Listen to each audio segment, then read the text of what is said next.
नमस्कार आठमणी समाचार आपको स्वागत जनाऊँ मु करुणाकर आसतु नजर पकईवा आज खबर उपरे।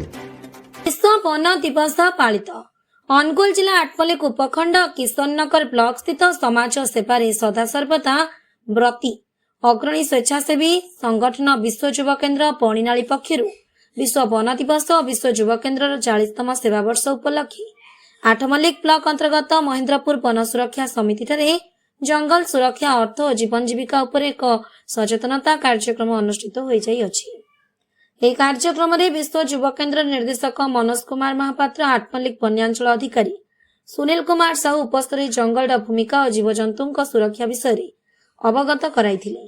आठमल्लिक वनखंड अधीनस्थ ओडिशा वनांचल उन्नयन प्रकल्प विशेषज्ञ गिरिजा शंकर दास सभ्य संपादक श्रीमती कविता साहू उपस्थित रही जंगल सुरक्षा जंगल उपर निर्भरशील व्यक्ति मानक जीवन जीविकार उन्नति वन्यप्राणी मानक बासस्थान निया दाउरू जंगल को सुरक्षा उपर उपस्थित ग्रामवासी मानक पुंखानुपुंख भाव में बुझाइथिले।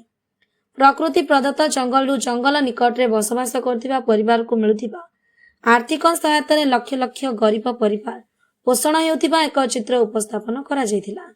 समस्त ग्रामवासी जंगल सुरक्षा प्रति जत्नवान हेबे बोली एक शपथ पाठ करथिले।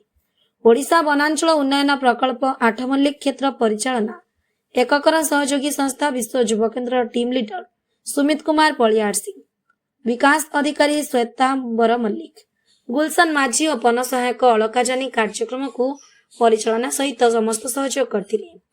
ब्यूरो रिपोर्ट आठमल्लिक समाचार।